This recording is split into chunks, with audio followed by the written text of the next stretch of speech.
Welcome to Fear-Free Childbirth Podcast with Alexia Leachman, the weekly 9-month podcast to help parents-to-be look forward to their fear-free childbirth.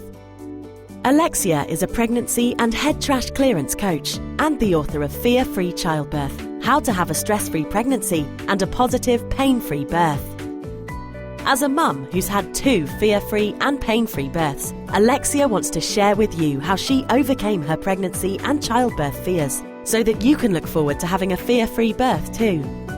Over the 9-month life of this podcast, Alexia will be sharing some real-life stories from mums and dads, insights into the latest childbirth research, inspiring tales from birth professionals, and some tips and techniques for clearing your fears and stresses.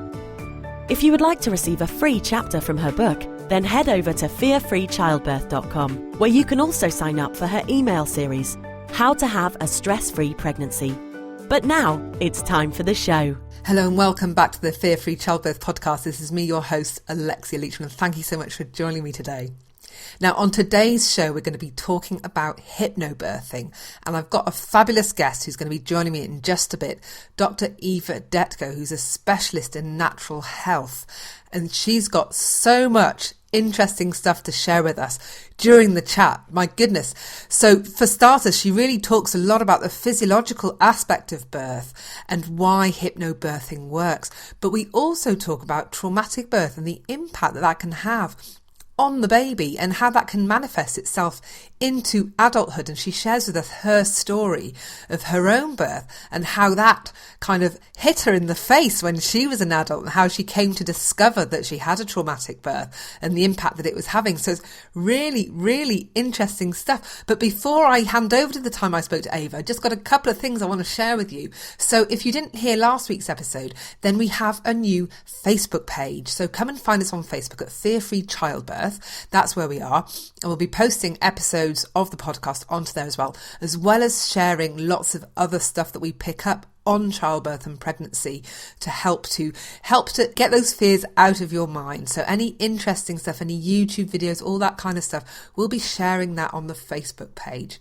Now, also, if you missed last week's show, I just want to let you know that we've got some new audios that have been released in the pregnancy audio collection that's on the Fear-Free Childbirth website. And so there's 2 audios currently in there. There's the fear of childbirth and labour audio and the birth trauma audio. So the fear of childbirth and labour, that's really one for you if you are fearful of childbirth and labour. So it deals very specifically with clearing that fear alone. Now, as we know, there are lots of fears that we might have when it comes to labour and childbirth. So there might be, the fear of pain, there might be the fear of making a fool of yourself, not being able to cope, all that kind of stuff. So it won't cover that stuff. It will just deal with the fear of childbirth and labour. So if that's something that interests you, then why not check out the pregnancy collection on the Fear-Free Childbirth website. And then the other one, now this is the one that you might want to know more about actually, if you had a traumatic birth experience yourself, which is all about, it's for pregnancy trauma and birth trauma. So it's really to help you to get over the emotional pain of those experiences. And for April 2015, you can actually get that one for free. And so if you want that one, you just go, check out, you just put in podcast, all caps, and that will get it for free. So why am I giving it away for free? Well, if you didn't hear the news recently, we recently lost a trailblazer in the world of natural birth. And she was a childbirth expert as well, Sheila Kitzinger. But she also set up the Birth Crisis Network. So it is in honour of her work in setting up that network that I decided to give away this session completely free until the end of April 2015. So if you want to get hold of that, then you just need to go to the pregnancy collection, add it to cart, and then just use the code podcast, all caps, at checkout, and that will be yours all free instead of $19. So just wanted to share those 2 things with you before we dive into today's interview with Dr Eva Detko. And it really is super, super fascinating. And you would have heard me talk about hypnobirthing a lot during other episodes, and we had Sophie Fletcher, who's the author of Mindful Hypnobirthing, on a few episodes ago, so she would have touched on some of this already. But it's really great to hear the hypnobirthing angle from somebody else. So I'm sure you'll find loads of new stuff with what Ava's got to share with us. So without further ado, here's the time that I chatted to Ava all about hypnobirthing and a lot more. So today, joining me, I've got Dr Eva Detko, who's a natural health specialist. Thank you so much for joining me on the Fear-Free Childbirth podcast, Eva. Hello, thank you. Thank you for having me on your podcast, Alexia. Lovely to be here. So today we're going to talk about hypnobirthing, but before we dive into hypnobirthing, would you mind just sort of sharing with my listeners how you came to do what you do in terms of being a natural health specialist? Oh, it's been a long journey, actually. It's coming to probably 16 years, something like that. And I actually started in the field of nutritional sciences. And this was through my own personal problems that I had with my health. And it just sort of diverted me to look for reasons why I was experiencing what I was experiencing. And through that, I actually started working with people. I then went and did sports science and worked a lot with weight loss and issues like that. And then I quickly realized that even though I've got training in nutritional sciences and also I can advise people on what exercise is best for them, etc., I still couldn't quite get the effectiveness that I wanted because I wasn't able to work with people's minds, if you will. And so that was really what I thought, now there is this missing link and I need to go and do some psychology training and then I have the full package. So I did that, and I various sort of things sort of came into my life, including NLP, and then there came clinical hypnotherapy. And part of clinical hypnotherapy, of course, we've got medical applications, apart from the everyday applications that people may be familiar with. I was quite interested to study all the medical applications of hypnosis. And one of them was hypnosis for birth. So that is really, that was the path. And I was quite excited about it. I thought, how wonderful. We've got this perception that, particularly through the media, that birth has got to be, such a traumatic experience for both, the whole family, not just the woman and the baby, but everybody involved. And in fact, we both know that that's not the case at all. And I thought it's quite exciting for me to actually work with people to make sure that they have wonderful, empowering experiences, and it's not just a big drama and then trauma that they want to forget all about. I totally agree. The way the media portrays childbirth is just frightening, and I think a lot of women are just totally terrified because their only impression of childbirth comes from maybe the movies or TV shows where it's all drama, it's scary, it's loud, it's painful, and it doesn't need to be like that at all, does it? So it's great that you've sort of that you're helping women as well to try and discover the more calmer, enjoyable aspects of birth, which definitely exist out there. It definitely exists because it's got solid basis in physiology. This is not my say-so or your say-so. And actually, YouTube is full of hypnobirthing videos, and people can see for themselves how different that experience can be compared to what they're used to seeing. So I definitely encourage people. I have quite a few links on my website to really lovely hypnobirthing videos. So before we just dive into the science, because I'd really love to get more about that, could you just sort of give a little bit of an overview as to what hypnobirthing is for those people that may have heard of it but aren't really sure what hypnobirthing is? It's interesting because a lot of people will probably be put off by the name itself. And I am not over keen on the name because it sounds a little hippie. And yet, like I said, it's the reasoning behind it is it's solid science. So in terms of, because of course, you and I would sort of approach it from the sort of mind management point of view. But the hypnobirthing program I teach will actually incorporate other things. It is a complete program, and it will also, apart from teaching people how to stay calm during throughout the process, really, and preparing them to just get rid of any fears, any anxiety, because that's the key element here. The hypnobirthing program will also incorporate things like massage techniques, and it sort of stretches any exercises that could help prevent tearing, and also things like just working through any sort of medical not issues, but whatever you may come across in terms of dealing with medical professionals, and sort of teaching you how to deal with medical professions in certain situations, so people feel more empowered and more in control. And also, going and looking at what if I choose to have a home birth, what does that mean? What will I be able to do? What won't I be able to do?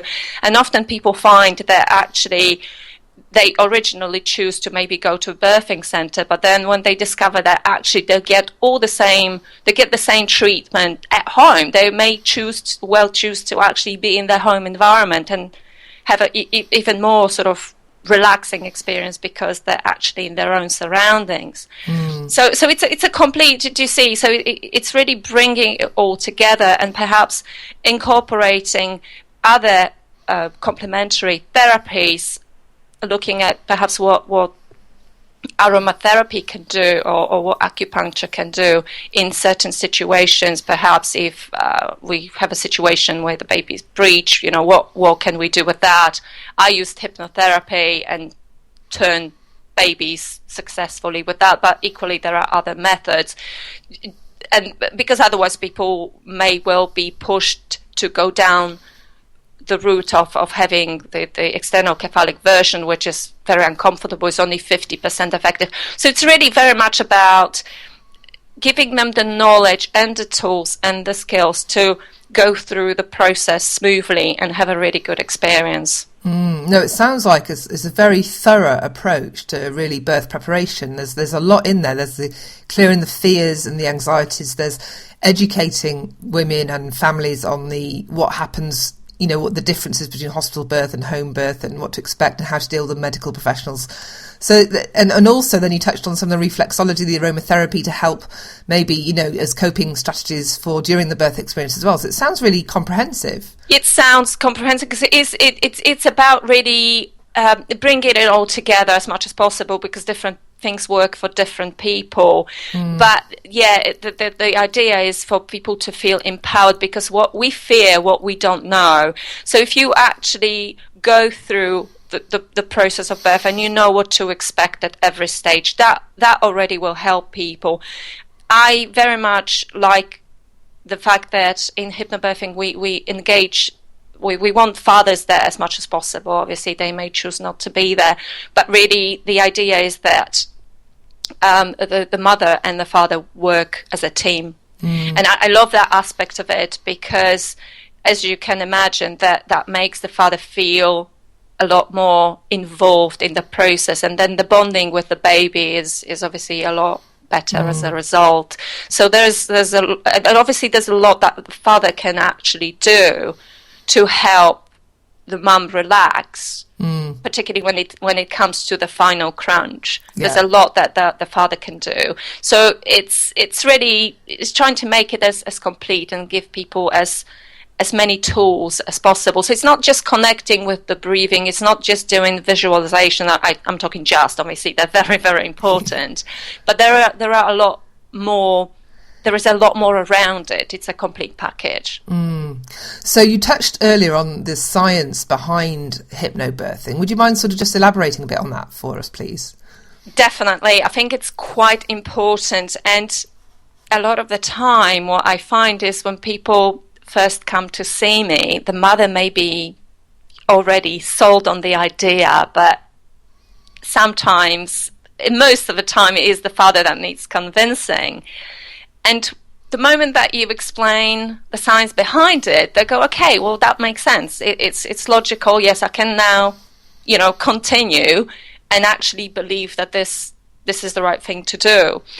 And what basically happened was, it was actually during the war, there was an obstetrician called Dr. Grantley Dick Reed, and he would sort of attend to births in obviously a situation where he wouldn't necessarily be able to have a woman going onto a hospital ward and actually giving the birth in a hospital like we would today a lot of the time. He would go out and attend to people in their homes without a lot of, as we know, that was 1933 or something like that. So there wasn't a lot in terms of medically in how in terms of what he could help with.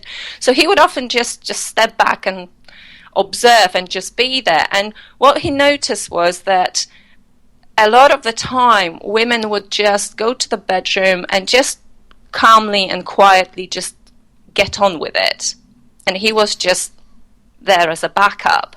So he started looking at why is it that when a woman just takes this whole birthing experience as something that she was designed to do, and this is just what women do, and is a matter of fact about it, she has a different experience to somebody who be sort of approaching it with a lot of anxiety and fear. And because obviously he was into human physiology, he realized that when we in the sort of fear response, which is the fight, flight, freeze response, what happens physiologically is that our blood is diverted to all the big muscles in the body, because if you imagine that you're going to be running away from a big scary animal, which historically that is why we have this response in the first place, we would need the blood supply to the large muscles, like the leg muscles, for example, so that we can run away from danger. And then what happens when we have a woman who is anxious about giving birth?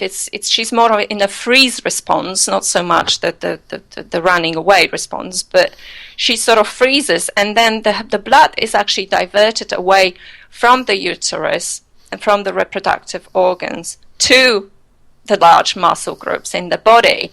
And what that does is that because we're depriving the uterus of the appropriate blood supply, we basically starve it of oxygen. And clearly that is absolutely essential for the muscle to work effectively. And if you then think tension, so if you think about a sort of a solid rubber ring which you're trying to push something through, it's not going to work particularly well. But the moment when we actually relax and we start, again, rediverting the blood to the reproductive organs, to the digestive organs, usually when we relax, that's what happens. What we then have is we have a muscle that actually can work properly. And when we introduce all the relaxation techniques that obviously hypnobirthing is all about, what you then find that the woman then works with her body rather than try and fight her body. Does that make sense? Absolutely. So really, what Dr. Dick Reed observed is that the moment that you induce a state of relaxation, everything is just a lot more gentle and just goes smoothly, and there is no big drama. And I have to say, obviously some people will be able to sort of relax better than others, but there is, we can learn to relax effectively, and there are so many different tools and techniques that can help us that, I would say, if a woman wants to give it a try, even if she's naturally a little bit of a warrior and a sort of stressy type person, she can still learn how to use some of those techniques so that when it comes to it, she can be completely relaxed through the birthing process. So in terms of, if she's got some of those sort of mental anxieties, then she can be using hypnobirthing to help to really to calm her so that she's not in that anxious state when she's giving birth. Is that what you're saying? Yeah, that's fundamental. So we work a lot around fear to banish the fear completely, because that could be coming from previous traumatic birthing experiences. And I would say that percentage of people I work with is quite a high percentage of people who will come to do hypnobirthing because they had a really bad experience the first time around. Right, okay. And they want to try something different. But of course, like we said, people could just watch too much television and have this idea that this is the way that this works, and there is no other way. It has to be drama, it has to be pain, it has to be screaming and panting and things like that, which when you actually, like I say, watch a hypnobirthing video of somebody who's just doing their breathing and really focusing, and maybe there's some relaxing music in the background, and if you know, they may be doing it in the pool, so obviously water is always good, and then the partner is contributing through different massage techniques and things like that, and you find that she's breathing and she's talking to the midwife and to the partner, and then suddenly the baby pops out. Yeah. And even though I have seen hundreds and hundreds of those videos, I still think to myself, is that it? Yeah. You know, it's almost like we've been conditioned to expect the drama. And that's terrible, isn't it? It's terrible, and that's completely what my perspective was when I was pregnant, and I thought that that's how it had to be, and I was completely terrified, and I put all my terror down to those videos they show you at school when you learn about childbirth, and you just watch this video of some woman in utter agony and the bodily fluids all over the floor, and you just think, oh my goodness, and then it's just completely reinforced through TV and film, and that's where a lot of my fear came from when I came across hypnobirthing, and somebody said, oh yeah, I had a pain-free birth without drugs. I was like, you what? How, is that really possible? And I didn't know that was possible, that it existed. And it was a complete revelation to me when I found out. And I saw some of these hypnobirthing videos, and it was like, wow, that was a complete eye-opener.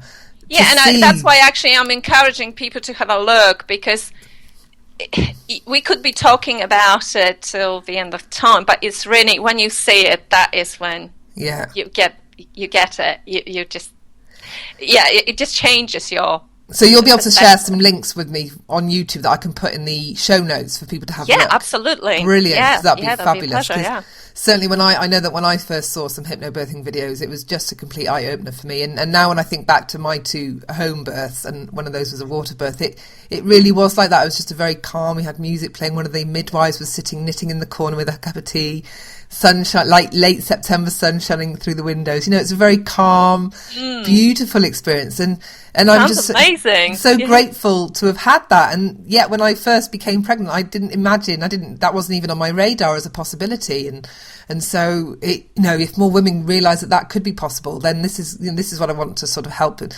let them know, so they lose the fear. Because I think what you mentioned at the beginning about a lot of this fear is fear of the unknown. Yeah. And the minute that you can educate yourself a little bit and start learning a bit about that, even though you've not experienced this experience before, there's still a lot that you can learn to allay those fears, I think, to help you to be calmer on the day, don't you think? Yeah, definitely. And even things like simple things like breathing, because the breathing we teach in hypnobirthing is incredibly simple.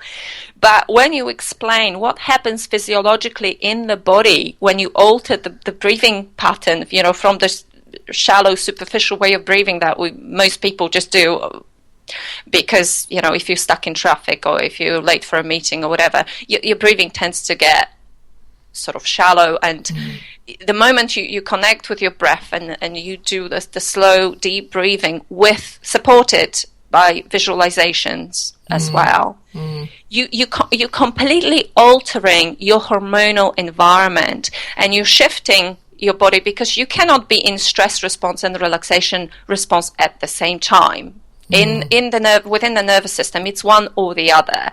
And the moment you alter your breathing, you actually your body shifts from releasing the stress hormones to releasing all the happy hormones like serotonin and oxytocin, which is the important one in pregnancy. And that is a physiological fact. That is what happens in the body. And unless someone puts a hand over your mouth, you are in control of your breathing. You can actually consciously alter your breathing.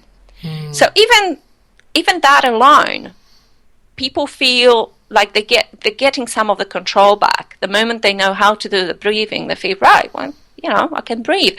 And the partner is, quite important, because even if they perhaps go back to, the moment comes and they're getting surges, because we don't use the word contractions in hypnobirthing. We're very careful about how we use the language. So there's no word pain and there's no word like contractions, because that's just quite sort of negative, and there's just too much force. If when you think about the contraction, it has to be something, powerful and forceful, and it's not really like that. That's not the idea. We also don't say push. We say breathing the baby out, which sounds completely crazy on the surface. But when you use the language in that way, it kind of encourages the body to just slow down and be sort of more gentle. And that is the whole thing. It's just bringing the conscious, what you do consciously with what actually happens automatically in the body as a result of that. I think one thing that really, when I was, I use breathing a lot through both of my births, and certainly the idea of it's actually uniting mind and body, because often they're not together in these situations where the mind might be going, come on, push, and the body's like, no, I don't need to do it like this. This is what I need to do. Whereas if you can connect to your body and really work as one, and this idea of breathing the baby out is very much an idea of working with what your body is actually trying to do, because your body knows what to do in this situation, probably more than your mind does. And so you just need to hand over the reins to the one that knows what's going on and how to do this. And by beautifully said. I love it. That's exactly what it is. Because at the end of the day, women were designed to give birth. And when you look at animals, or when you look at what happens in countries that are not as civilized as we are in the West, in terms of, all the medical stuff that goes on, this really is sort of in the 1980s. So they introduced so many new medical procedures, and we all went in that direction, and it's not a good thing. It's become way too medicalized, and there is really no need for it. You are absolutely right. It's about allowing the body, just stepping back and just allowing the body to do what it's designed to do. That's exactly what it is. And when you look at maybe some countries, maybe in places like in Africa or Asia, you would have women working in the field, and then it's time to give birth, and they would sort of retire to a safe place where they can just get on with it.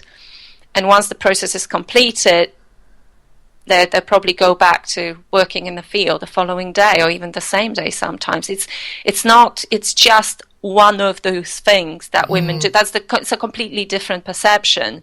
And it is all to do with really altering this perception and saying, well, actually, my body knows exactly what to do. And also, let's not forget the baby, because the baby knows as well. Yeah. And so when we introduce fear and anxiety, we're scaring the hell out of this poor thing inside us. Absolutely. And then we're surprised that the baby doesn't sleep at night, or is just very anxious and sort of jumpy and stressy. What you find actually a lot of the time, I mean, this is anecdotal evidence, because there are there is some research going on as we speak actually, but at the moment we can just go on with what people sort of tell us and what experiences they had. But 9 times out of 10, if not more, you will actually hear that as a result of having a good birthing experience, everything nice, calm, relaxed, the baby feeds a lot better, sleeps a lot better, and is generally quite happy and content. And that's not a surprise, is it? Because it arrived into this world in this atmosphere of calm, as opposed to arriving, which is practically, for a baby, it's like arriving on a foreign planet. Yeah. Everything's different. The textures are different. Temperature is different. Suddenly is bombarded with this new stimuli, and everybody's screaming, and there's a lot of fear and drama. Well, the baby is not going to. The baby's going to respond to that exactly. Plus, it's obviously so connected with the mother that if the mother is full of fear, the baby is full of fear. Yeah. And you have this little creature, completely terrified. Whereas with hypnobirthing, you don't actually get that. So then, as a result of that, the babies are more chilled out.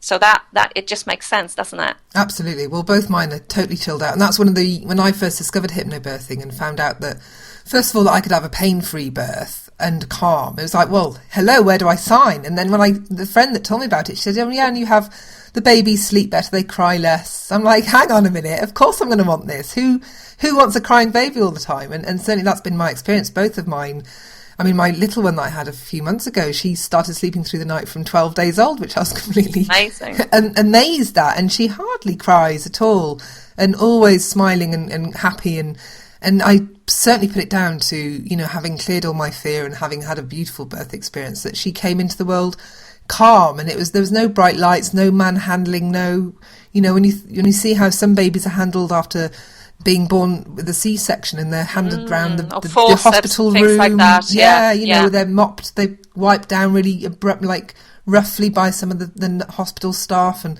then on a cold weighing scales tray, you know, and then handed finally back to mum. And even though that takes maybe 5 minutes, which isn't very long, it's still an age, and the baby just needs to be still with its mother at that point, you know. So you can see where the trauma can be embedded in somebody's psyche from those kind of experiences, can't you? Absolutely. Working as a clinical hypnotherapist, I can tell you that a lot of the time I'm actually dealing with people come in their 30s, 40s, 50s, but the basis of what their experiences can go right back to the birth. Really? Can you tell us a little bit more about that then? Well, actually, I'm one of those. That was my experience. Oh, really? My mum had toxemia of pregnancy, and what happened was my sibling, actually, because I was a twin, died in the womb. Goodness. And I was the one who survived. But when I was born, I had necrosis in, you know, my fingers. I didn't have any fingernails.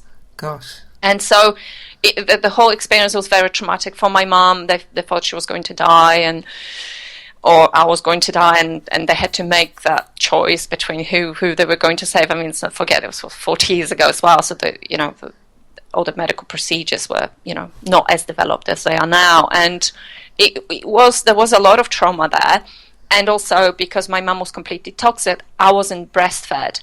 So there was a lady next to my mum in the hospital who had a little boy at the same time, and she had enough to sort of feed me and her little boy. So for a couple of days, I was breastfed by this other woman, which was wonderful. And it was what a fantastic thing, you know, in terms of her even offering. That's wonderful. Amazing. But from my point of view as a baby, I was given away to some strange woman. I wanted to bond with my mom. But, you know, from baby's point of view, it's a very different scenario. And so what happened for me, what came up for me was things like guilt for being the one surviving, and abandonment, just feeling abandoned. And, you know, it was quite a strange experience, because I was aware of having some, you know, anxieties and sort of negative feelings and emotions, but I wasn't able to put my finger on it exactly. And it was when I started studying hypnotherapy, when you go through training like this, all of those things will come to the surface. Oh yes, it hit me like a ton of bricks. Wow. But it was wonderful, because I then worked through it, and you know, it's fine. So you didn't know? But it was very interesting. No, I didn't know that there were certain things that were bothering me. There were certain sort of fears within me. Though in certain situations, I would just have this wave of negative emotion coming over me. I wouldn't know why. I just knew it was there, and I knew it was unpleasant. And when I started sort of understanding it more and tapping into it, and it all started flooding back, it was quite an incredible experience. But obviously, you know, having worked through it, I'm so glad that I had that opportunity to work through it. But it went all the way back there. So you're saying that you also work with people where some of their birth experiences are coming back to haunt them today? Yeah, definitely. More than you'd think. It's really quite incredible. So what kind of, how does it manifest? How would a traumatic birth experience manifest in your adult life? What typical kind of symptoms or signs would you see that you think, that could be down to a birth experience? It could be something really simple, like fear of losing control or fear of rejection. Right. And it's interesting because the experience was coded at that point, but clearly because that it takes people back and they go, oh my goodness, that, and in hypnosis they just sort of go right back there, which is always interesting to see, because when you speak to them consciously before we even start the process and you ask them, so what do you think this is to do with? And they never say, oh, this is to do with my birth. No, obviously you wouldn't. But somehow that's where your mind goes. And so it could be somebody feeling, having different behavioral responses around being overly controlling and complete control freak. And they will come to see me at the point that it starts interfering with their lives. So we're working on this fear of losing control, and suddenly, bang, they go right back to when they were first born, and maybe it was a cesarean, or they were dragged out of their mother's sort of with, forceps or something like that, and they were then like you said, put on the scales and then maybe taken off to another room, and they were just full of fear at that point, and nothing made sense, and they felt like they were not in control of the situation even at that early age. Is just crazy.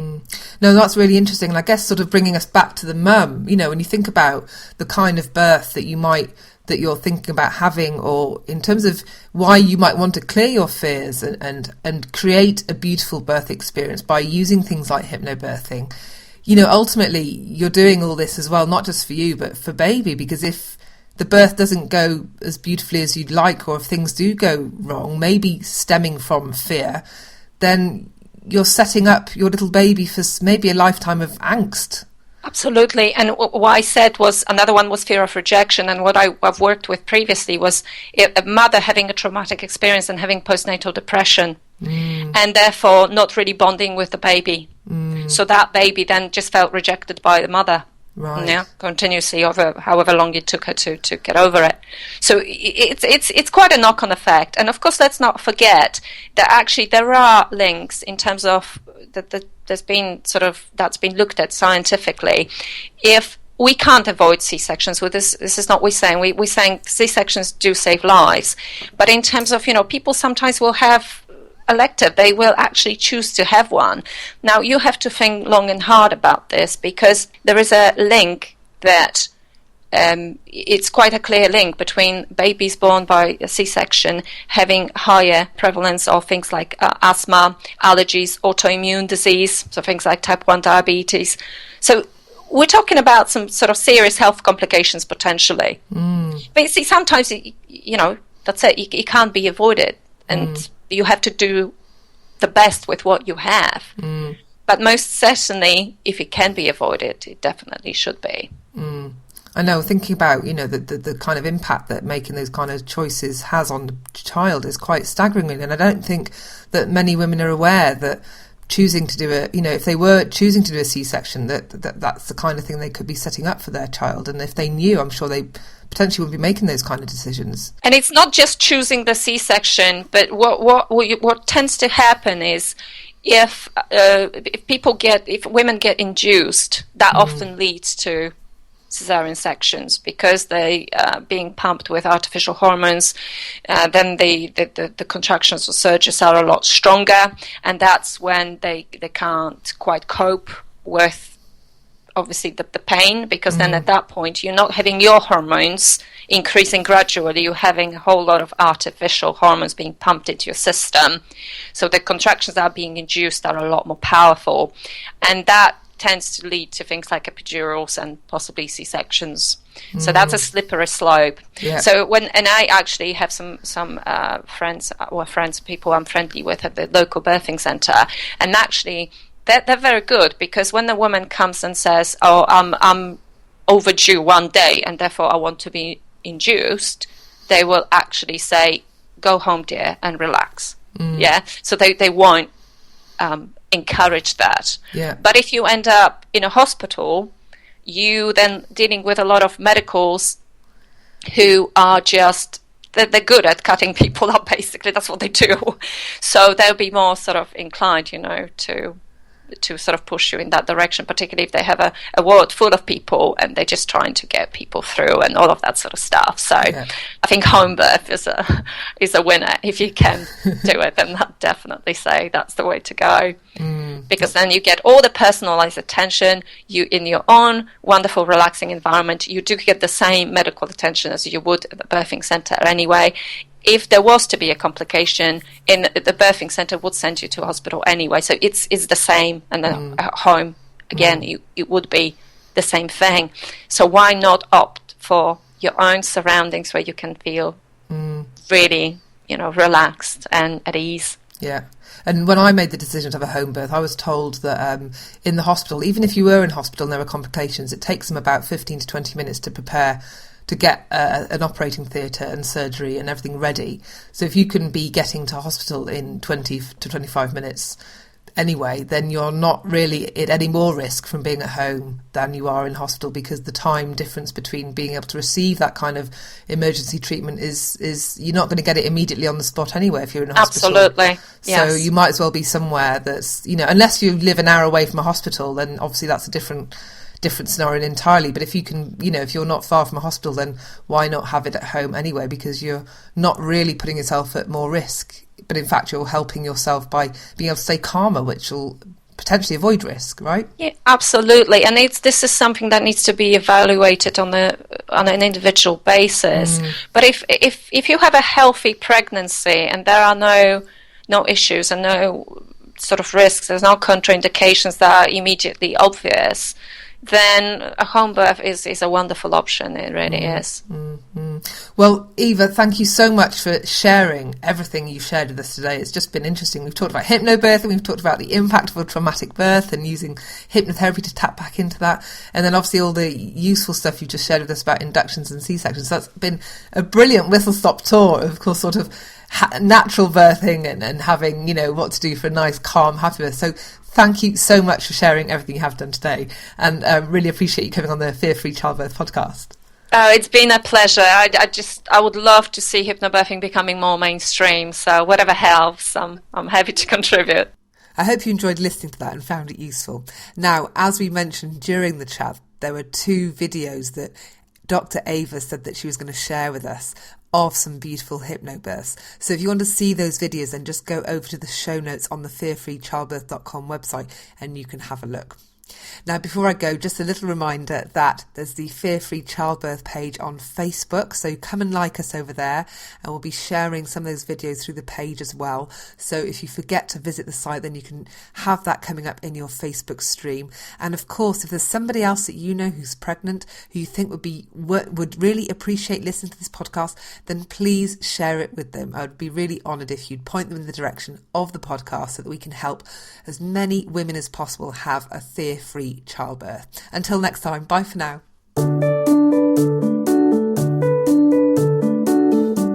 Thank you for tuning in. You've just been listening to Alexia Leachman from the Fear-Free Childbirth podcast. If you enjoyed the show, she'd really love it if you left a review on iTunes or Stitcher, or shared it with a friend. And don't forget, to get a free chapter from her book, head over to fearfreechildbirth.com to get your copy, as well as finding other episodes in this podcast and more about how Alexia can help you with pregnancy and birth preparation coaching. Until next time.